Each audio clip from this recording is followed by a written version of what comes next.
What were some of the obstacles and differences that occurred throughout the Oslo Accords and the summit at Camp David, and how have they jeopardized Israel's chance at peace with the Palestinians? Well, the Israelis and the Palestinians ultimately differed on a number of different topics, principally Jerusalem, whether or not Jerusalem would become a capital of a Palestinian state. The Israelis were not inclined to do that, and in fact had major reservations.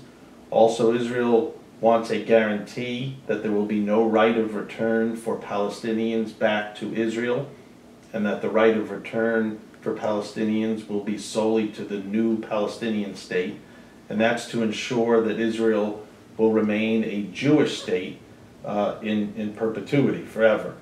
There were a host of other differences as well on security, on the amount of land that Israel would give back to the Palestinians in terms of the so-called occupied territories, that land which is outside of the 1967 borders of the State of Israel.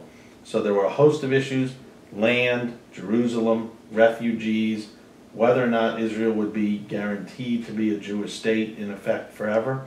And there were also some differences in terms of security issues. What kind of forces would Israel be allowed to maintain in the Jordan Valley? Issues such as border, airports, things like that. Ultimately, there were still certain differences. Okay. Would Israeli society today have a more optimistic outlook on the opportunity for a peaceful resolution with Palestinians had it not been for the Oslo Accords? Possibly, yes. I mean, clearly the inability of the Israelis and the Palestinians to reach an agreement, and then even more importantly, the intifada that occurred, all the violence and the suicide bombings that occurred after the failure of the peace negotiations, have made the Israeli people, justifiably so, very suspect of any peace effort. On top of the intifada, you've had a war in Lebanon, a war in Gaza in the interim, so the Israeli people are suspect. They're also very concerned about the nuclear threat from Iran. They're concerned about the buildup of weapons with Hezbollah in Lebanon. They're concerned about a whole host of things. But still, most remarkably, when you look at public opinion polls, both within Israel and within Palestinian society, still almost 2/3 of the Israelis will in fact consider supporting a peace effort if it is done in a manner in which they have confidence in the parties.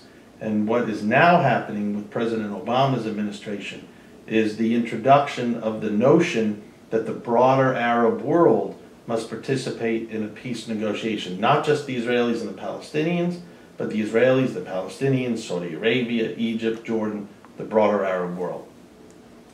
And what policies and initiatives did President Clinton advance regarding Israel? Well, President Clinton took the first major effort towards constructing a comprehensive peace between the Israelis and the Palestinians. The first major effort at creating a map, for instance, and determining which of the settlements outside of Jerusalem, places such as Ariel, a whole host of different towns, which ones would be within the international recognized borders of Israel and which would not. President Clinton's effort was monumental, as was Prime Minister Barak's, as was, to a lesser degree, arguably, Yasser Arafat's. But it was the first real determined effort with the Israelis and the Palestinians together with American mediation to determine a comprehensive peace. It came up short, but it was a monumental effort. And what policies and initiatives did the Palestinian Authority advance regarding America and Israel during President Clinton and Prime Minister Ehud Barak's administrations? Well, the Palestinians advanced both some positive and then some quite destructive policies. The positive was that Yasser Arafat went to negotiations. Whether he went with good intentions is debatable, but he went to negotiations, and he in fact conducted those negotiations with some degree of good faith. Arguably, some argue, and I would agree, that at the end he didn't exercise the fullest degree of judgment, good judgment that we had hoped. Where it was horrific in terms of Palestinian policy was after the negotiations failed, the decision to move into a violent stage, an intifada, was catastrophic, both for the Israelis, of course, but also for the Palestinians themselves. And that's the real question. When will Palestinian society demand a better form of Palestinian leadership?